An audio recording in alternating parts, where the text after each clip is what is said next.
Welcome to From Caving In to Crushing It, the podcast for those who find themselves immersed in adversity and choose to write their story instead of having others write it for them. I'm Drew Deraney, and I'm your host. Oliver, good to see you.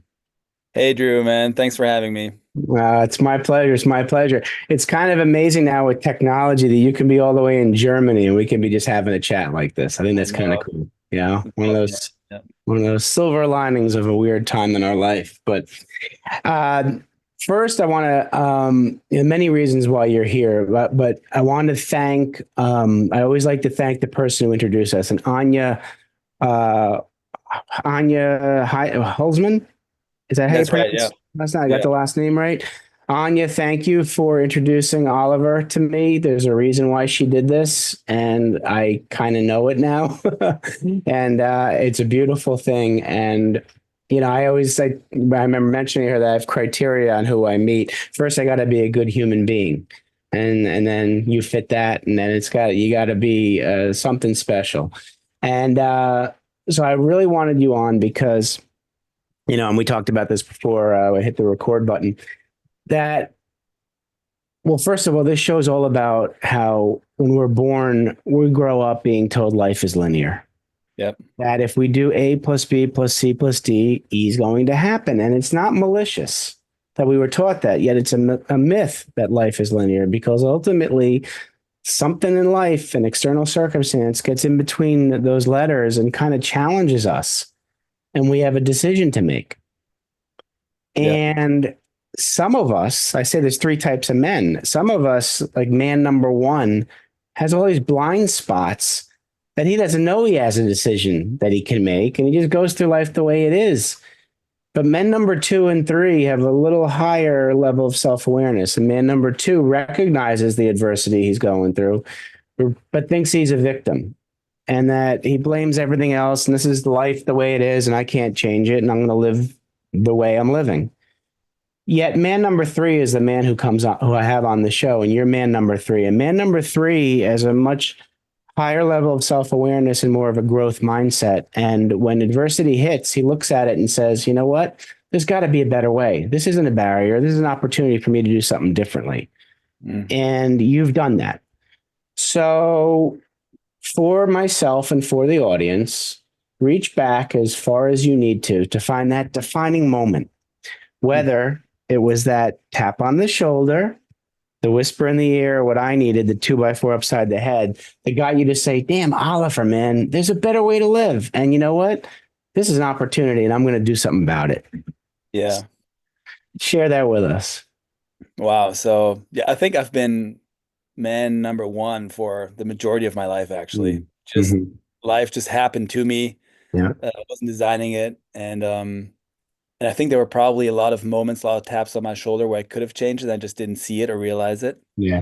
And, but to me, I don't really think that there was a really defining moment. I was just, there were many small ones and which just kept adding up to a feeling of, is this it? And actually, and a feeling of there has to be more than this. And it's sort of, I was always, as a young guy, I was always very energetic, full of life, trying to, just appreciating life. And that thing, once you get in the system, and I wanted to be an entrepreneur, but I wasn't strong enough to push through everybody telling me you need to go to university. So I did that, and from then on, it just kind of, you go to your first job and it's just all about the money. And from year to year, I just kind of sucked the energy out of me. Yeah.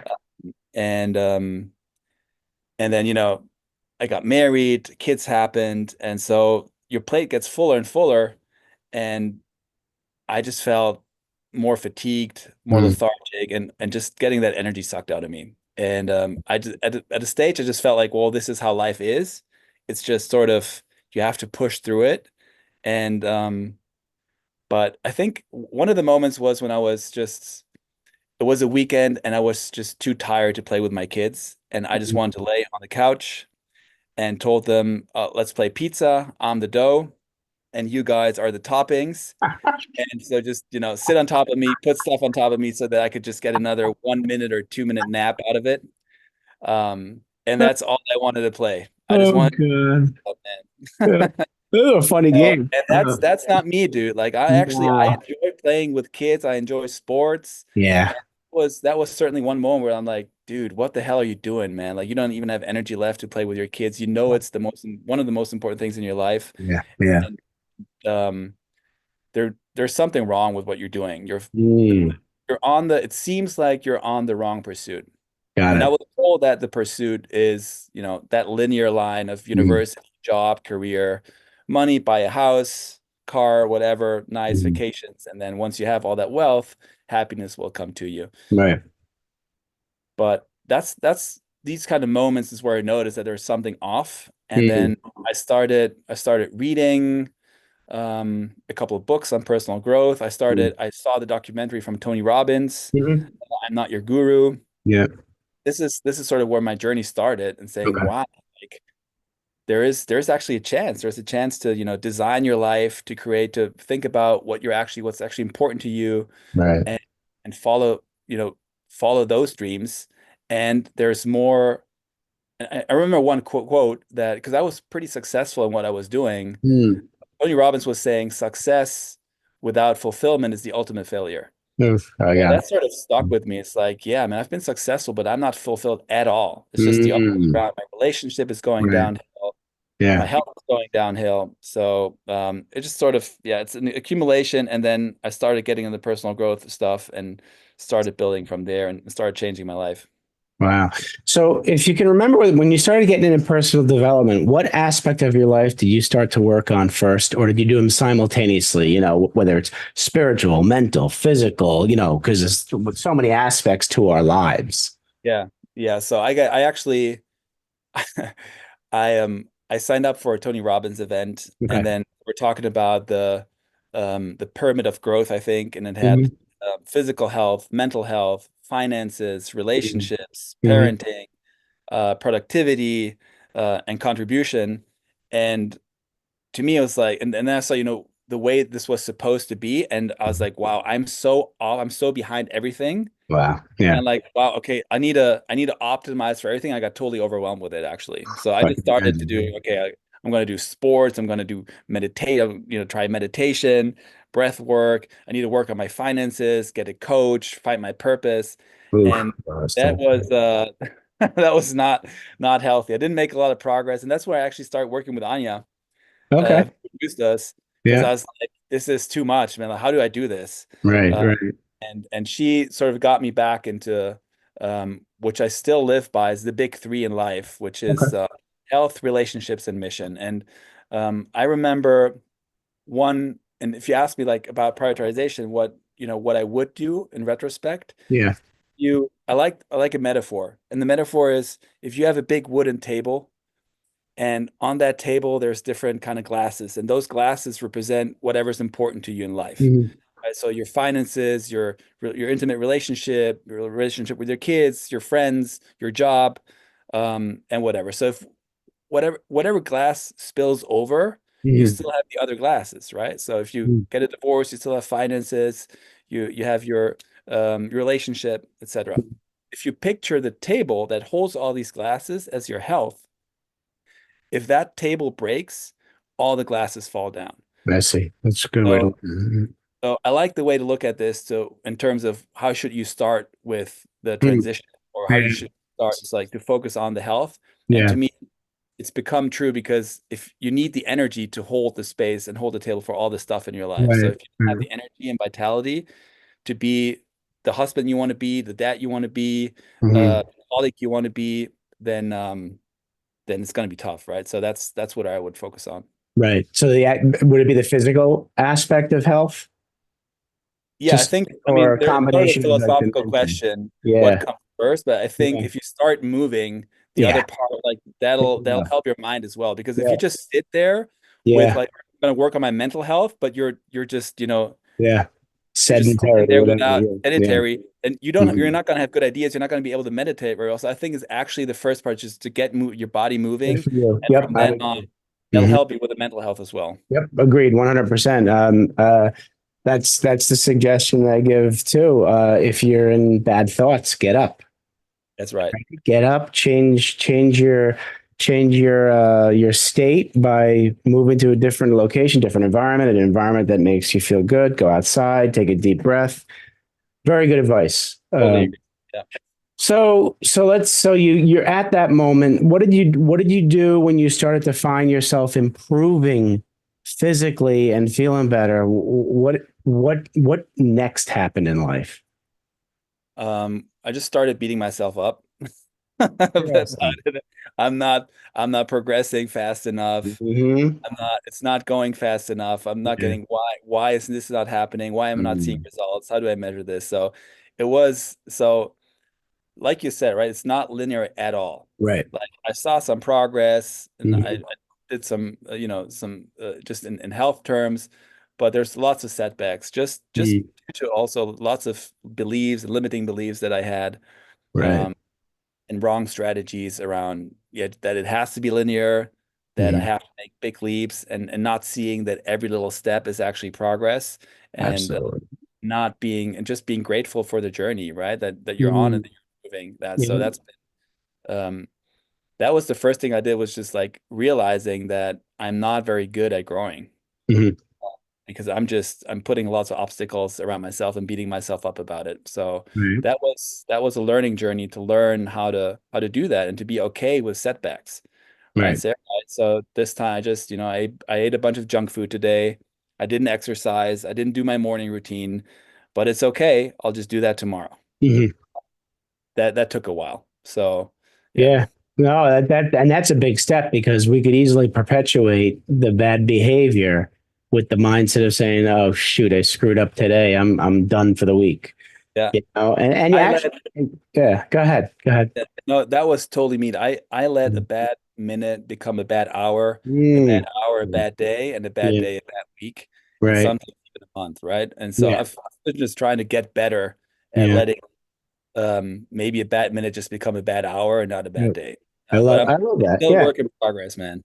It is a work in progress, absolutely, and that's whether you're doing it for your mental health, for weight loss. It's like every we can change our life every 15 minutes, That's right. right? And so tell me some more of the growth because I know that recently you went on a trip and things happened, some unexpected events happened. Um, and if you didn't go through what you've gone through in the past, you probably wouldn't be handling what's going through now as well. Would that be a safe thing to say? Yeah, for sure. All For right. sure. So do you end up going in corporate and then getting into an entrepreneurship, or how did it work professionally for you once you started to grow? So yeah, it's still so I've been working on and off. I've been I started my career in corporate, then I worked Yeah. in startups. Mhm. I did an entrepreneurial thing and went back to corporate, Okay. was my last gig. And then that's when we decided to take a time off as Okay. a family, because everything, yeah, as I said, my relationship and um, my relationship to my kids as well and Yeah. my friends, Mm. everything was kind of going downhill, and Right. we thought we were looking for a change, so we decided just to stop and take a year off Good. and travel with our kids, just to Beautiful. get a Right. new perspective on life, and sort of reset and think about what we truly want. Right. How old are the kids now? So right now they're 14, 12, and 7. And how old were they when you said it was a year Two ago? years ago, so there Yeah. were 5, 10, Mm. and 12 Okay. Okay. So when we then, started. yeah, Yeah. where'd you guys end up going? What'd you decide to do? So we're actually thinking about, we didn't want to primarily travel to sightsee, but more Okay. to see if there's another place where we'd like to live. Oh, okay. So, and we discussed what kind of environment we wanted. We wanted an English speaking country, uh, Mhm. progressive country. And so it sort of came down to Canada, US, New Zealand, and Australia. Okay. And that's the places that we traveled. And we did this by working on farms as a family, by doing pet sitting, also renting an RV, Airbnb, so all sort of stuff, Mm. and sort of trying to check out the places, if these places are environments where we could see ourselves live in. Right. Right. So um, yeah, we kind of we started with Canada. We traveled California, then went to New Zealand Hmm. and Australia. And but we were with, lots of hopes before that trip, and our relationship actually became better. We came closer together because of all this, or we're doing something unconventional. We're giving up everything. We're going to travel. So this Yeah. sort of, put us together. But the trip itself, we sort of realized that, wow, being with kids 24/7, and we had different sort of expectations on how to Mhm. travel, Oh, how okay. spontaneously we wanted to travel. Yeah. And so it actually became, well, the first half of the year was nice, which is this excitement of traveling, but it became a stress factor after a You while. did. Uh, Okay. and so we were looking at, okay, um, what could we do to maybe still try to find ourselves and become more fulfilled and happier? And we thought, okay, maybe if we put the kids in school, Okay. we'll have time for that. This is how we ended up in Bali. Oh, Uh, okay. we found a beautiful school that sort of prepares students for life instead of for Mhm. universities. So that Okay. was very much aligned with our values.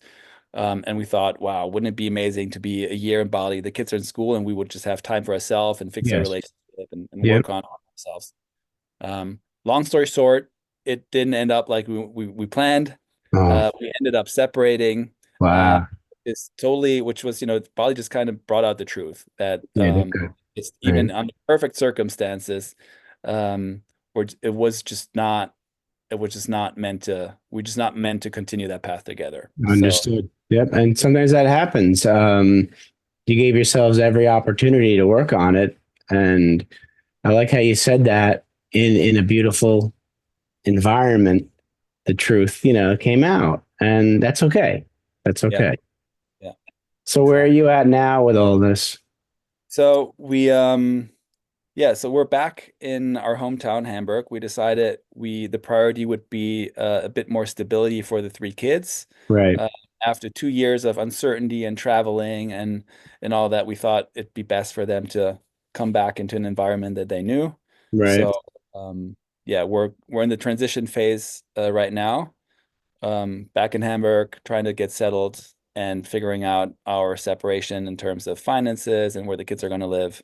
Right. Uh, and I'm back in my old job. Okay. Um, we were living out of savings. I needed some income while I'm working because you were asking about entrepreneurship and corporate. Right. Right. During that trip, I found some amazing people that I want to work on some projects on, Okay. uh, and I'm doing that sort of as a side hustle Well, good uh, for you. while while I until they monetize. Hopefully someday Right. that I'll be able to leave the corporate job. Sure. Okay. Good for you. At least you got something going. And how are the kids taking it? So that's obviously something that we dreaded very much, telling them we didn't know how it's going to be, but we had a sad moment with them but was very caring. And I think we got the most important message across that it's not their fault and Right. that, that we still love them both and that we're going to be friends, that we decided to be friends instead of a fighting couple. Yeah. And I think we're doing a pretty good job in living that as well. It's definitely challenging, but I think they've taken it very well so far. I mean, you never know what else is coming, and we're Right. still going to have to move places and things might come up, but so far they've been taken pretty well. Yeah. All right. Good. Glad to hear that. Glad to hear that. Now, professionally, do you want to talk about any of the side hustles that you want to be moving into, or do you want to talk about the corporate, or do you not want to talk Oh about no, no, I don't whatever you want to want talk to about the talk about? corporate. Nothing. Forget the No, corporate. no, How about the my side passion. hustles? I mean, is it passion stuff? Yeah, for sure, man. Yeah. Like I've been um in Bali, I went to men's circle for Okay. the first time. I was always very skeptic of it. I don't know, Yeah. like what is this kind of stuff? Are we just gonna sit there and cry? Right. Um, but I got curious, and there's a bunch of guys who, met at the beach and did some physical exercise, Right. and we did like exercise that really pushed to your limits. Okay. And after that, you did some inner child work and some spiritual work, and it Yeah. was totally transformational for me to That's have this great. combination, share this experience with men that we're going to go on our physical limits and then be super vulnerable um, about our inner world. Yeah. Um, that was that was amazing. And in that moment, I knew I wanted to bring this kind of stuff to Germany. So this is something Right. I'm working on with these guys to do. Wonderful. I'm going to start with a retreat here in Germany, and then we want to build on that and offer more of this men's work um, from Bali. And the other Beautiful. thing that I've been working on, and what I found in Bali is, there's so many people middle-aged Mhm. that are asking themselves, is this it? I'm Mhm. actually looking for a more meaningful life, a life with more purpose.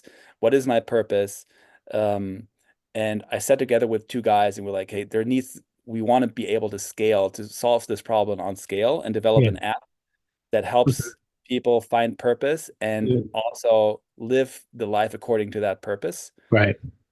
And we're working on that with the help of artificial intelligence to make this accessible to everybody so that you don't have to pay, thousands of dollars on a coaching on finding your Yeah. purpose. Right. Actually, Right. technology that enables you. So these are two things that I'm very passionate about. Good for you. Good for you. I'll tell you, purpose, I believe that's number one because that is your GPS. Like if you know, and I'm still looking to find my purpose. I believe it's to help men become better leaders of their life, Yeah. rather than a follower and just like that, following that linear path that people told you to follow. Yeah. How can we become leaders of our life earlier in our lives and create the path ourselves rather than follow someone Yeah. else's path? And so, if you were to say what your purpose is, what would you say your purpose is? So I like the definition of, I don't know if you know Simon Sinek. Yeah, the start with why. Yeah. Yeah, start with why. And I read his book, and he keeps it very simple. And it's really just two sentences. He defines purpose as your unique value to others Mm-hmm. and the impact that you want to see in the world. So it's Mm, just two sentences. And to me, that sentence is to be in service of people who strive to become the best version of themselves, mm, in order for fulfillment to become the new normal.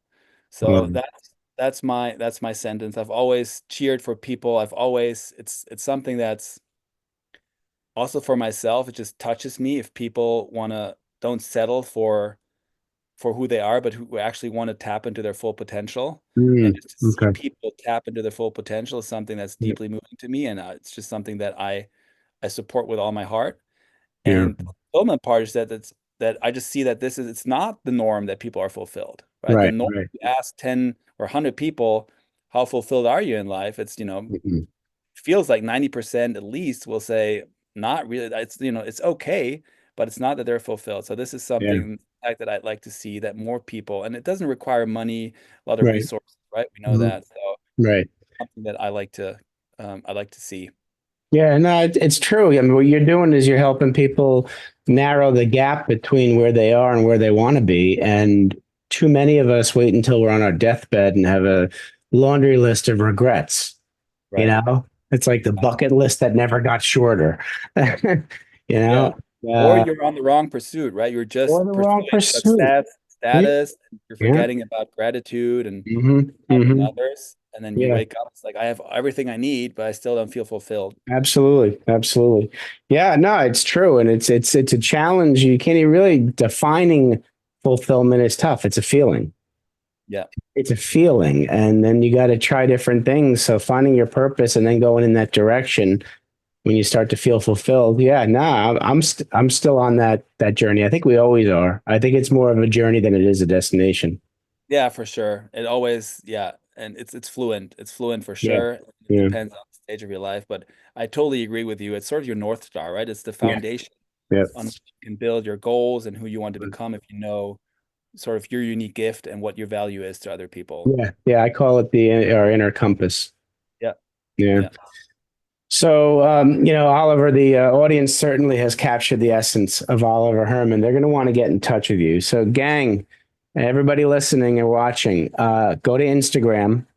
And I love this. His handle on Instagram is Oliver is growing. That's awesome. So, follow him on Instagram at Oliver is growing. And before we go, I have two questions for you, Oliver. The first question is, you have the opportunity to use your imagination. You're sitting down with 7 to 10-year-old Oliver, and you want to give him advice about life. What are you going to tell him? God, so many things I need to tell him.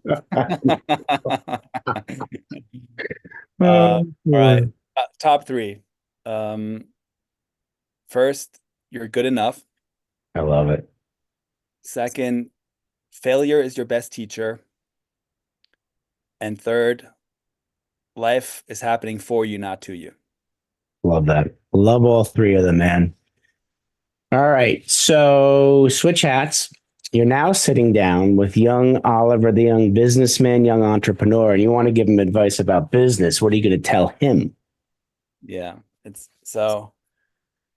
I think it's been super overused, but it's just so true. And I also want to keep it short. So to me, that would be just do it. It's that simple. Just do it. And there is no failure, right? You can only win or you can learn from your mistakes. Yep. So just go out there, make mistakes, learn from them. I love it. And then just do it. Great advice. No, absolutely. Do it scared. Doesn't matter. Just do it. I love it. Well, Oliver, I have to thank you for a few things, being on the show, coming into my life, for knowing Anya and giving Anya a reason to introduce us. Keep doing what you're doing. I wish you all the best. I pray for you and your family that everything works out the way it needs to work out. You're going to be doing some great things with what you're doing with helping people find their purpose. So keep it up, man. And I'm looking forward to hearing the time where, hey, Drew, I left my corporate. The side hustle's doing great. I'm looking forward to hearing that, man. That'd be awesome, man. Thanks for these kind words, and right back at you, my friend. It's been, I really appreciate you and what you do. Absolutely. Everybody take care of yourselves. Thanks so much for listening. If you enjoyed the episode, please subscribe and give us a review to help others find it. I'd like you to answer this question. Are you living the life you want to live, or are you living the life others want you to live? I'd like you to think about that for a second, because I strongly suggest you live the life you want to live. If you want to learn more about what I stand for and my services and how I'm able to help many men get out of their own way, please go to my website at www.profitcompassion.com. Feel free to also email me at drew@profitcompassion.com. I'd love to have a conversation with you. Take care of yourself and choose to write your own story instead of letting others write it for you.